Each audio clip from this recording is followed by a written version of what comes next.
하나님께서 우리에게 주시는 말씀은 신약 요한계시록 2장 12절에서 17절 말씀입니다. 제 성경으로 신약 400면에 있습니다. 요한계시록 2장 12절에서 17절 말씀을 제가 받들어 봉독하겠습니다. 이 계시의 말씀을 봉독할 때 살아계신 주님의 음성을 들으실 수 있기를 바랍니다. 버가모 교회의 사자에게 편지하라. 좌우에 날성검을 가지신 이가 이르시되 내가 어디에 사는지를 내가 아노니 거기는 사탄의 권저가 있는 데라. 내가 내 이름을 굳게 잡아서 내 충성된 증인 안디바가 너희 가운데 곧 사탄이 사는 곳에서 죽임을 당할 때에도 나를 믿는 믿음을 저버리지 아니하였도다. 그러나 내게 두어 가지 책망할 것이 있나니 거기 내게 발람의 교훈을 지키는 자들이 있도다. 발람이 발락을 가르쳐 이스라엘 자손 앞에 걸림돌을 놓아 우상의 제물을 먹게 하였고 또 행음하게 하였느니라. 이와 같이 내게도 니골라 당의 교훈을 지키는 자들이 있도다. 그러므로 회개하라. 그리하지 아니하면 내가 네게 속히 가서 내 입의 검으로 그들과 싸우리라. 귀 있는 자는 성령이 교회들에게 하시는 말씀을 들을지어다. 이기는 그에게는 내가 감추었던 만나를 주고 또 흰 돌을 줄 터인데 그 돌 위에 새 이름을 기록한 것이 있나니 받는 자밖에는 그 이름을 알 사람이 없느니라. 아멘. 이 시간 이병우 목사님 나오셔서 조용한 유혹 속에 진리에게 길을 묻다라는 제목으로 하나님의 말씀을 선포해 주시겠습니다.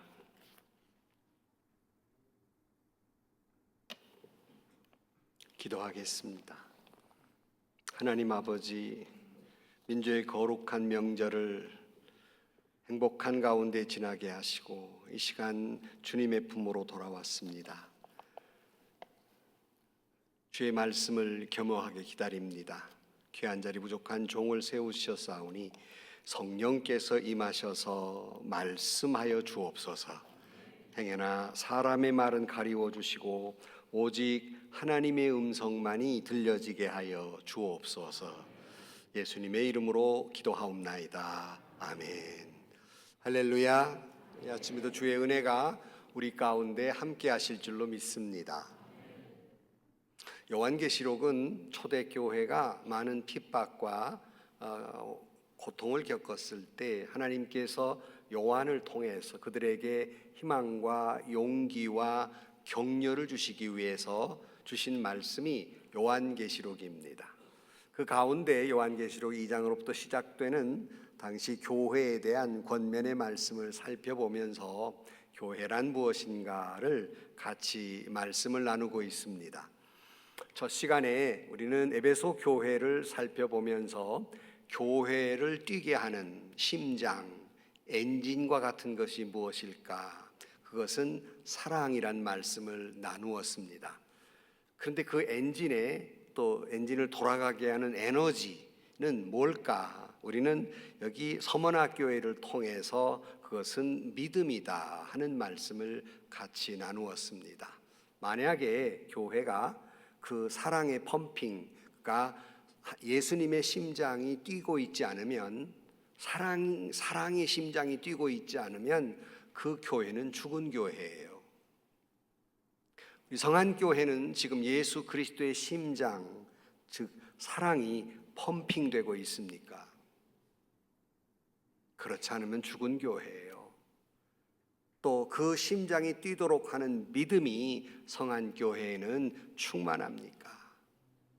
그렇지 않으면 심장이 멈춰서 죽은 교회예요.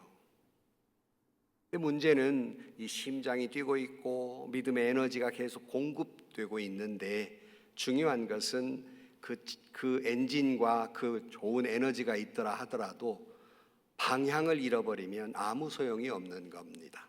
요즘 그래서 속도보다는 방향이 문제다 하는 말씀을 많이 하잖아요. 오늘은 그 방향은 어떻게 정할 것인가? 좋은 엔진을 달고 있고 좋은 에너지를 공급하고 있지만 방향성의 설정이에요. 그래, 오늘 제목을 조용한 유혹 속에 진리에게 길을 묻다 그래서요. 밥을 먹다가 제 아내에게 이번 주 성안교회 제목이 조용한 유혹 속에 진리의 길을 묻다라고 얘기했더니 제 아내의 반응이 은혜가 안 되네. 이 뭔 소리야 이게 지금? 뭔 소리인지를 모르게 내가 정했어. 감추인 비밀. 미리 얘기하면 귀를 딱 결론 났네. 그리고 귀 닫을 거니까 끝까지 모르게. 그래서 오늘 본문을 통해서 우리가 같이 조용한 유혹이 무엇이며 진리에게 길을 묻는다는 건 무슨 뜻일까? 같이 말씀을 나누면서 은혜가 있기를 축복합니다. 교회 위기라고 하는 것은 외부로부터 오는 위기도 있어요. 그러나 사실은 교회의 진정한 위기는 외부로부터는 요란한 것이 아니에요. 외부로부터는 이런 무서운 위기는 잘 대처할 수 있습니다. 그러나 문제는 아무도 모르는 사이에 서서히 점진적으로 교회의 영혼을 갉아먹고 망가뜨리는 것이 더 위기라는 말씀입니다. 비커 안에 개구리가 이렇게 서서히 데피면 자기 삶아 죽는 줄도 모르고 따뜻하다 평안하다 그러다 죽는 것 말이에요. 이런 유혹이 사실은 교회의 더 큰 위기라는 말입니다. 오늘 본문은 버가모 교회는 바로 이 위기 속에 있는 교회예요. 버가모 또는 다른 말로 헬라어로 말하면 페르가모라는 그런 단어인데요. 이 말의 뜻은 이 교회가 해발 300m 위에 있는 요새와 같은 곳에 지어졌는데요. 그래서 베르가모란 말은 높은 요새다, 아주 견고한 요새다, 그런 뜻을 가지고 있어요. 이 뜻이 이런처럼 버가모 교회는 정말 견고한 믿음을 가지고 있었던 믿음의 도성이었어요. 아주 튼튼한 그런 믿음을 가졌던 교회였습니다. 심지어 믿음을 지키기 위해서 온갖 핍박과 고통을 당하면서 순교자를 낸 그런 교회였습니다. 마치 칼과 창으로 싸우는 전쟁터에서 용맹스러운 용사와 같은 교회가 바로 이 버가모 교회였습니다. 그런데 버가모 교회를 무너뜨린 것은 바로 이것이 아니었어요. 외부로부터는 적이 아니라 내부로부터 오는 소리 없는 유혹, 소위 세상과 타협하는 것, 이것을 일명 실용주의적 타협이라고 그래요. 이 타협이 교회 안에 들어온 겁니다. 서서히 그 영혼을 갉아먹게 되고 자기가 위기를 겪고 있는지도 모르는 채 무너져가는 교회, 바로 이 버가모 교회였어요. 이 교회에 말씀의 검, 심령과 골수를 쪼개는 그 말씀의 검을 든 이가 말씀하신다는 말씀처럼 오늘 이 말씀을 통해서 오늘 우리 안에 성안교회에 조용히 스며드는 이런 것들이 있다면 단칼에 잘라내 버릴 것이고 새로운 길을 찾아서 주님 앞으로 나아가는 그러한 견고한 요새와 같은 존귀한 순결한 고결한 그러한 교회가 되기를 주의 이름으로 축복합니다. 특별히 이 버가모는 앞에 두 교회는 해안에 있었지만 이 버가모는 해발 300m라 그랬잖아요. 그러니까 내륙으로 들어와 높은 지역에 있는 교회였습니다. 그런데 이 교회는 에베소 교회 같은 경우는 물론 뉴욕이 세계 수도처럼 그 지역에 아주 굉장히 수도와 같은 그런 곳이었지만 행정적 수도는 바로 이 버가모였어요. 소아시아의 수도라고 말할 수 있고요. 그 이곳은 아주 여러 가지가 발달한, 그래서 예컨대 당시에 이집트에 있는 알렉산드리아 도서관이 가장 큰 세계적인 도서관이었어요. 책이 20만 권이 있었는데 바로 이 버가모에도 책이 20만 권이 있는 아주 굉장히 그런 문화적으로나 정치적으로나 발달한 그런 도시였습니다. 문제는 오늘 본문에 뭐라고 표현하냐면 사탄의 권자도 있더라 그랬어요. 오늘 본문 12절을 읽어드리면 버가모 교회의 사자에게 편지하라. 좌우에 날선 검을 가지신 이가 이르시되, 내가 어디에 사는지를 내가 아노니 거기는 사탄의 권좌가 있는 데라. 내가 내 이름을 굳게 잡아서 내 충성된 증인 안디바가 너희 가운데에 곧 사탄이 사는 곳에서 죽임을 당할 때에도 나를 믿는 믿음을 저버리지 아니했다 그랬어요. 그러니까 이 교회는 적어도 이 특별히 여기 말씀하신 사탄의 권좌라는 거 먼저 생각해 보면 여기는 아주 그 신전들이 많이 있었어요. 오죽했으면 성경에 사탄의 권좌가 있다 이렇게 말했겠어요. 그러니까 예컨대 제우스 신전, 물론 황제 숭배의 거대한 신전이 있었고, 게다가 이교도들 제우스 신전, 헤론, 디오니소스 신전, 아티나 신전, 데메테르 신전, 세레피스 신전, 트라이안 신전, 뭐 신전이란 신전은 다 있는 거예요. 그러니까 사탄의 권좌가 있다. 심지어 제우스 신전과 그리고 뱀 신인 뭐 아스클레피오스라는 이 신전이 있어가지고 아주 사탄의 권좌가 있다. 치열한 그들의 영향력 때문에 교회가 교회 순결을 지키기 위해서는 치열한 영적 전쟁을 치를 수밖에 없었어요. 그런데 그 속에서 그들의 믿음이 훌륭했다는 겁니다. 주님의 이름을 꼭 붙잡았어요. 지난번에 말씀드린 대로 황제 숭배라는 게 뭐예요? 1년에 한 차례씩 시전은 주다, 신이다 하고 절해야 돼요. 그러나 버가모 교회는 여기에 대해서 그것을 믿음을 지켰어요. 특별히 안디바란 사람이 순교했는데 안디바란 이름의 뜻이 재밌어요. 안디바라는 이름은 모든 악을 대항한다, 모든 어려움을 대항한다, 그런 뜻이 있어요. 그러니까 그는 믿음을 지키기 위해서 사탄과 저항했던 사람이에요. 순교하기까지. 그러니까 얼마나 훌륭한 믿음을 가졌냐를 알 수 있어요. 그러나 오늘 저와 여러분이 사는 대한민국은 종교의 자유가 있기 때문에 뭐 생명을 위협하는 건 없지요. 그러나 분명한 것이 하나 있어요. 그게 뭐냐면 지금 지구 역사상 당시의 초대교회보다도 그리고 지구 역사상 가장 순교를 많이 당하고 있는 시대가 오늘 21세기예요. 우리가 편안하게 신앙생활하니까 이 세상에 그런 일이 있을까? 제일 많이 순교를 당하고 이슬람권에 의해서 제일 많이 순교를 당하고 있어요. 이 현실이지만 우리는 내 목숨까지 노리지는 않아요. 대한민국 사회에서는. 그러나 우리가 살아가는 것은 순교자로 살아가는 거예요.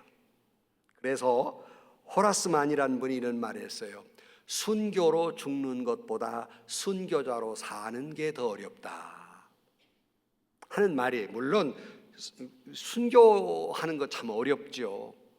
그러나 매일매일 이 영적 전쟁에 살아간다는 건 정말 목숨을 건 순교자적인 생각과 신앙을 가지고 살아야 우리의 믿음을 지킬 수 있다는 거예요.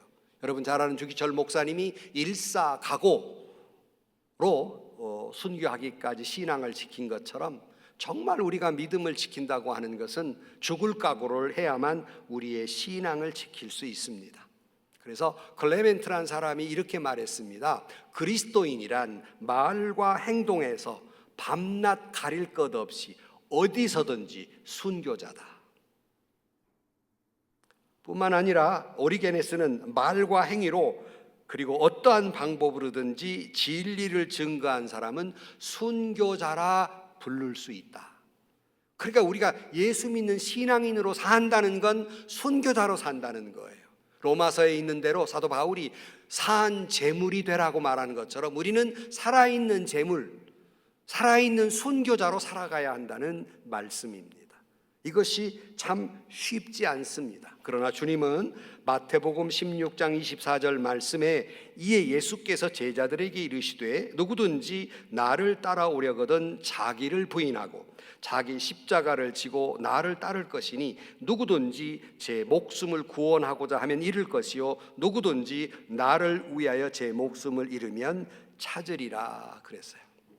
일사각오해야 한다는 거예요. 죽을 각오를 해야 한다는 겁니다. 성안교회 교우 여러분, 우리는 주님으로부터 참된 순교자 성안교회, 어떤 사탄의 위협에도 믿음을 지킨 교회라고 칭찬 듣는 여러분들이 되시기를 주의 이름으로 축원합니다. 그러니까 우리 신앙의 기본적인 자세가 순교자적인 정신, 순교자적인 각오, 순교자적인 자세를 가지고 믿음의 삶을 살아야, 내 목숨을 내놓는 사람으로 살아가야 한다는 말씀입니다. 그래야 이 불의 세력을 이길 수 있고, 그래야 사탄과 싸워서 이길 수 있지 않습니까? 대면대면 신앙생활에서 어떻게 사탄과 싸워 이길 수 있다는 말입니까? 죽을 각오를 해야 되죠. 우리는 이 불신앙의 한복판에서 우리가 신앙을 지킨다고 하는 것은, 예수님을 높인다고 하는 건 죽음의 각오를 한 사람들이다 하는 말씀이에요. 사무엘상 2장 30절 말씀에 나를 존중히 여기는 자를 내가 존중히 여기고 나를 멸시하는 자를 내가 경멸하리라 그랬어요. 그러니까 우리가 이 험악한 세상 속에서 주님을 존중히 여기는 자는 하나님이 존중히 여기지만, 이 세상 속에서 주님을 존중히 여기지 않으면 나도 너를 멸시하겠다라고 말씀하고 있습니다. 성도 여러분, 우리 성안교회가 어떠한 사탄의 권좌가 있든지 간에 순교자적 신앙의 삶을 사셔서 주님을 존귀케 하고, 또한 그래서 주님으로 하여금 이 교회가 존귀한 교회, 고귀한 교회, 순결한 교회라고 칭찬 듣는 우리 성안교회가 되기를 주의 이름으로 축원합니다. 문제는 밖으로부터 오는 이런 외적인 공격은 우리가 대비할 수도 있고 막을 수도 있어요. 문제는 오늘 말씀드린 대로 조용한 유혹에 교회는 무너지는 거예요. 여기 오늘 14절 말씀에 보면 그러나 내게 두어 가지 책망할 것이 있나니 거기 내게 발람의 교훈을 지키는 자들이 있도다. 발람이 발락을 가르쳐 이스라엘 자손 앞에 걸림돌을 놓아 우상의 제물을 먹게 하였고 또 행음하였느니라. 이와 같이 내게도 니골라당의 교훈을 지키는 자들이 있다 그랬어요. 그러니까 외부적인 것으로 안디바와 같은 순교자가 나올 정도로 믿음을 지켰지만, 문제는 발람의 교훈이 있다. 그 교훈을 지키는 니골라당이 있다. 니골라당은 예수님도 말씀하셨고 앞에도 우리가 니골라당에 대해 얘기했거든요. 이게 유혹을 해서 교회가 영적으로 타락하게 만드는 무리들이 있는데, 도대체 발람은 무슨 일이 있었을까? 여러분, 로마가 망한 것은 학자들은 외부적인 침입이 아니라 내부적인 타락이었어요. 그 로마가 망했거든요. 이와 같이 교회를 무너뜨리는 것도 내부적인 것, 그 뭘까? 바로 이것은 니골라당이나 발람이 얘기했던 건 뭐예요? 이스라엘 백성들이 모압과 싸울 때 이 발람이 타협을 했어요. 어떻게 타협했냐면 그 우상을 섬기고 그 신전에서 음란한 행위를 하게 함으로써의 그 위기를 모면하려고 했어요. 그러다가 수많은 젊은이들이 죽습니다. 이게 발람의 교훈이에요. 그러니까 실용적 타협을 한 거예요. 교회를 무너뜨리는 것은 교회가 이 타협을 하고 있다는 겁니다. 세상과 타협을 하고 있다는 거예요. 이것은 뱀처럼 조용해요. 소리가 안 들립니다. 비단처럼 부드럽습니다. 보암직도 하고 먹음직도 하고, 그게 지혜로운 것 같고, 그게 앞서가는 것 같고, 그게 편한 것 같고, 거기에 길이 있는 것 같이 보이는 거예요. 문제는 교회를 갉아먹고 있는 거예요. 신앙적으로, 영적으로 이 사탄이 조금씩 점령해 가고 있는 겁니다. 그러니까 여러분, 실제적으로 말씀을 드리면, 여러 가지 설교를 들어도 아유 목사님 잘 알아들었습니다. 오늘 교회 와서 하나님 말씀 잘 들었습니다. 그런데요, 목사님이 세상을 몰라서 그렇지. 사업해보세요. 거짓말도 좀 해야 되고 뇌물도 좀 줘야 되고, 그게 세상인데 어떻게 그게 안고 사업이 됩니까? 그것이. 제가 와서 회개했으니까 나가서도 적당히 타협을 해야 되는 거예요. 다 그런 거지요. 뭐 사는 것이 뭐 그렇게 특별하게 믿을 것이 없고, 교회 나왔으니까 말씀대로 살면 고립됩니다. 세상의 문화도 적당히 즐기는 것이 신문물을 가까이 하는 것 같고, 똑똑한 채 하고 세련된 신앙생활이라고 생각해요. 그러나 이것이 진리와 비진리가 섞이고 거룩과 세속이 섞이고, 이 때문에 영적 분별력을 잃어버리고 타협함으로써 마치 우상의 재물을 먹고 영적으로 행음했던 그들처럼 오늘날 교회가 돈이 우상이 되고 성공과 쾌락이 우상이 되고 적절한 타협을 함으로써 오히려 그것이 멋있다고 생각하는 교회를 망치는 일들이 교회 안에 들어옵니다. 합리적이라고 생각해요. 세상의 풍습과 타협을 하기 시작합니다. 교회는 무너지는 겁니다.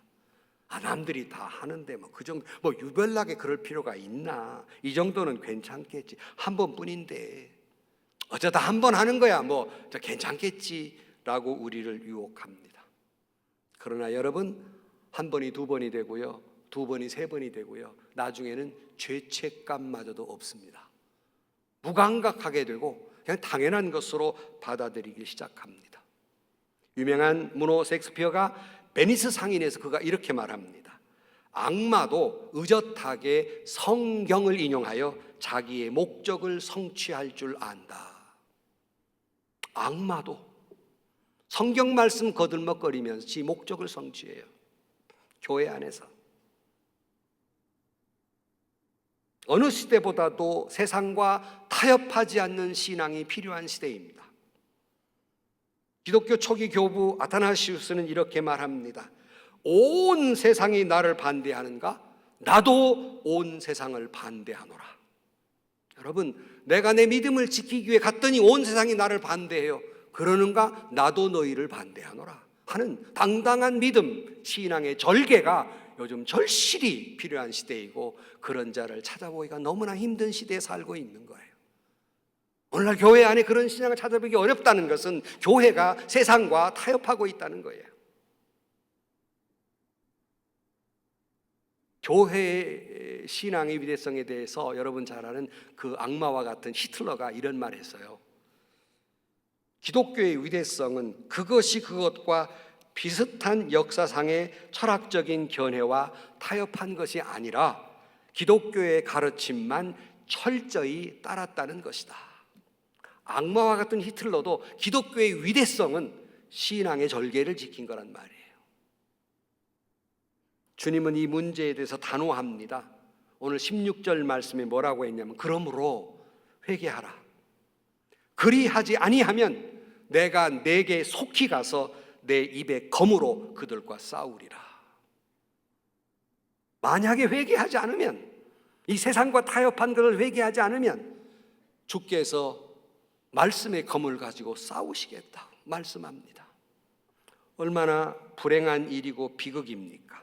교회와 대적하시겠다는 말입니다. 세상과 타협하는 교회는 말씀의 검을 두고 잘라내버리겠다는 말씀이에요. 타협하지 않는 신앙이 절실한 시대예요. 세상의 방법과 세상의 모든 것이 우리를 유혹해요. 물론 여러분, 우리가 제도를 바꾸고 우리가 조직을 해서 우리가 교회를 이루어 나가는 건 중요한 일들이에요. 그러나 이건 소위 도구에 불과한 거예요. 자꾸 이것이 교회를 지배해요. 적당한 타협이, 세상적인 방법이.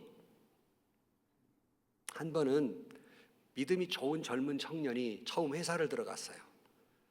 회사에 들어가니까 사장님이 이제 신입사원을 쫙 앉혀놓고 술을 따라주는 거예요. 차례차례 마시라고. 이렇게 마시는데, 믿음 독실한 기독 청년 차례가 사장님 와서 딱 술을 따라주는데, 이건 안 먹으면 잘릴 판인데, 탁 들고는, 사장님, 저는 예수 믿는 사람이라 이 술을 입으로 마실 수가 없으니 제가 가슴으로 받겠습니다. 탁 보대는 거예요. 웃기지만 쉬운 일입니까? 자기 잘릴 각오를 한 건데 가슴으로 받습니다. 주의가 싸해졌어. 사장님, 괜찮아. 그러고는 그 청년 귀에다 대고 이렇게 말했대요. 어이, 나도 집사야. 그러더래요.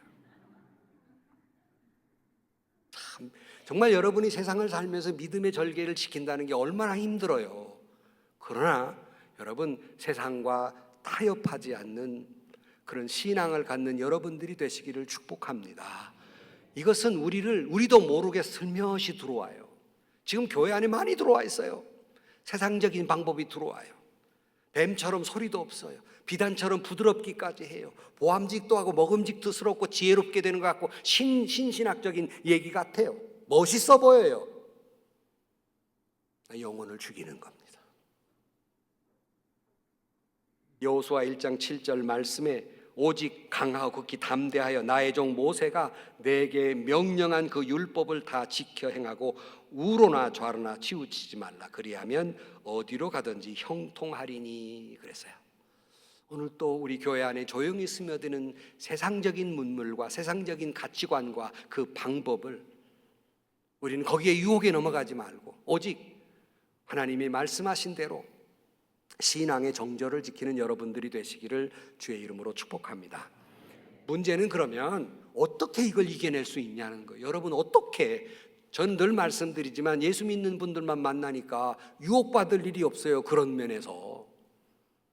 그렇지만 여러분은 세상에 살면서 어떻게 그 유혹을 떨쳐버릴 것이며 어떻게 교회 안에 이런 것들이 들어오는 걸 막을 수 있을까? 무엇으로 막을 수 있을까? 그래서 제가 진리에게 길을 묻다 그랬어요. 이 세상적인 안개와 같은 유혹 속에서 어떻게 우리가 길을 찾아갈 수 있을까? 진리에게 길을 묻다. 성경에서 말하는 진리란 두 가지예요. 하나는 진리란 말씀입니다. 또 하나는 예수님이에요. 예수님이 뭐라고 해요? 나는 길이요, 그 다음 뭐예요? 진리요 생명이니 그랬습니다. 그러니까 이 진리에게 길을 묻다는 말씀은 하나님의 말씀에게, 그리고 하나님 말씀이 육신이 된 예수 그리스도에게 길을 묻다. 교회의 내비게이션은 하나님의 말씀입니다. 교회가 방향을 잡는 나침판은 오직 예수 그리스도입니다. 그래야 흔들리지 않아요. 방향을 잃지 않습니다. 말씀을 잃어버리면 교회는 방향을 잃고 헤매이게 돼 있고, 예수님을 바라보지 않으면 기준이 없어져서 흔들릴 수밖에 없는 겁니다. 진리 앞에서 영적 싸움에서 이길 수가 없는 거예요. 영국의 대문호인 C.S. 루이스라고 하는 분이 그의 책 스크루테이프의 편지라는 책에서, 이 스크루테이프라는 말은 이 존재는 그러니까 고참 마귀예요. 고참 마귀. 이 고참 마귀가 신참인 조카에게 권면하는 편지를 써서 보낸 것을 편지 형식으로 나와 있는데 이렇게 말합니다. 조카에게 절대로 인간을 거대하고 극적인 죄악으로 유혹하려고 하지 말라. 인간들은 그런 것에는 오히려 경계심을 품는다. 가장 안전하게 그들을 지옥으로 가게 하는 길은 갑작스러운 방향 전환이 아니라 편말도 없이 부드럽고 완만한 경사길이다 그랬어요.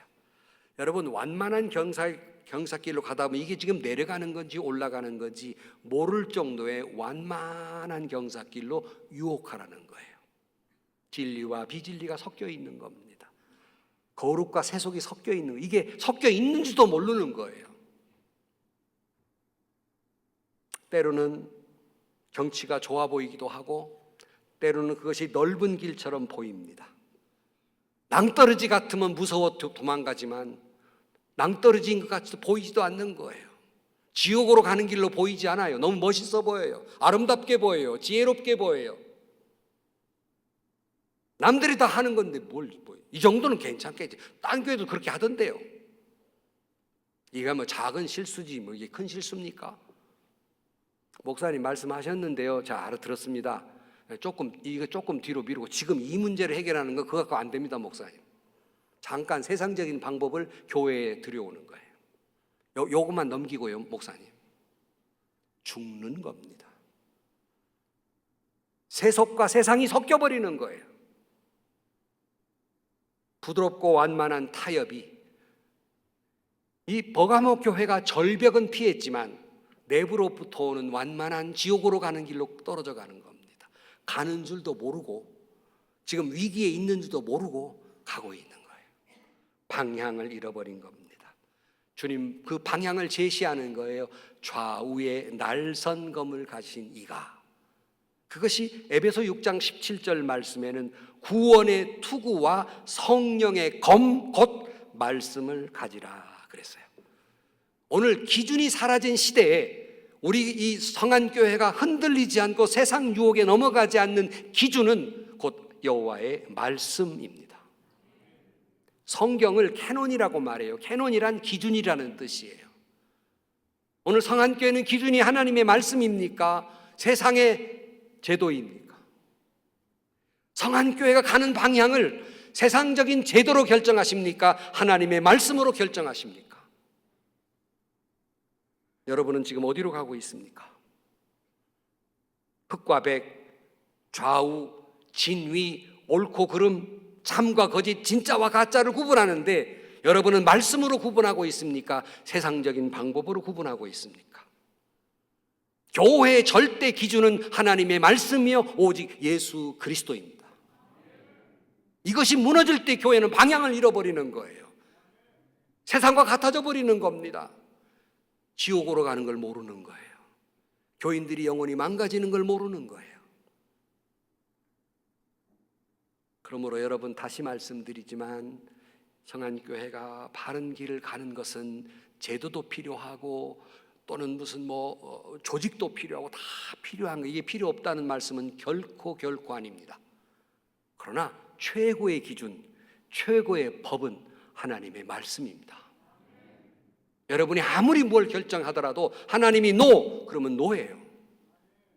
아닌 거예요. 그것은 목사님 그거 잠깐 뒤로 미루고 합시다. 그거 좀 아닙니다. 사탄의 권자가 교회에 들어오게 되는 겁니다. 조용한 유혹 속에 넘어져 가는 거예요.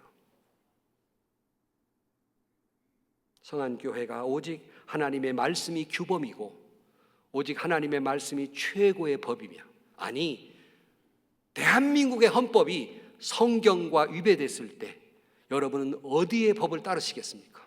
적어도 여기 버가목 교회는 황제 숭배를 하라는 법을 정면으로 도접해서 죽기까지 저항했어요. 아무리 대한민국 헌법이 있어도 그것이 만약에 성경에 위배된다면 우리는 목숨을 거는 겁니다. 이것을 우리는 순교라고 말합니다. 그렇게 생명을 걸고 여호와의 말씀이 오직 이 교회의 법이며 기준이고 표준이고 나침판이고 내비게이션이기를 주의 이름으로 축원합니다.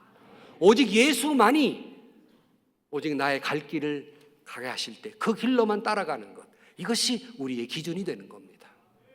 요즘 시대가 기준이 무너졌다. 우리는 기준이 안 무너진 사람들이에요. 하나님의 말씀이 있기 때문에, 우리는 절대의 가치가 있기 때문에 우리는 흔들리지 아니할 것입니다. 결론적으로 말씀을 드립니다. 이와 같은, 여러분 제가 하는 말이 꼰대 말이네 하실 수 있어요.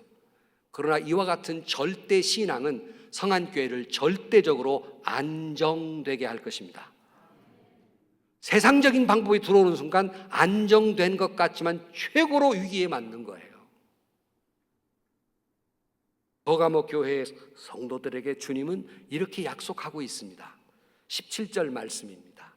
귀 있는 자는 성령의 교회들에게 하시는 말씀을 들을지어다. 이기는 그에게는 내가 감추었던 만나를 주고, 여기 감추었던 만나, 만족함이잖아요. 참 행복을 주시겠다는 말씀이고, 그 다음에 흰 돌을 줄 터인데 그 돌 위에 새 이름을 기록할 것이라고 말씀하는데, 이때 흰 돌은 로마의 법정에서 나오는 말이에요. 로마의 법정에서 판결을 할 때 죄를 줄 때는 검은 돌을 던져요. 그러나 무죄할 때 흰 돌을 던집니다. 즉 승리의 상징이에요. 그러니까 하나님의 말씀에 따라 살아가는 자들에게는 승리의 영광을 주시겠다고 말씀하고 있는 겁니다.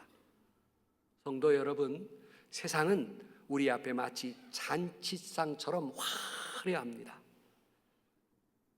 아담과 하와가 유혹받는 것처럼 보암직도 하고 먹음직도 하고 지혜롭게 할 것처럼 보입니다. 세상적인 방법은 그걸 교회 안에 들여오면 멋있어 보여요.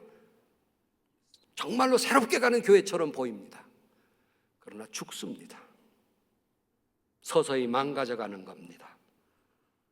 고요한 유혹이 우리를 안개 속에 집어넣을 때 우리의 유일한 생명의 길은, 유일한 가야 할 길은 곧 살아계신 진리이신 예수 그리스도며 말씀입니다.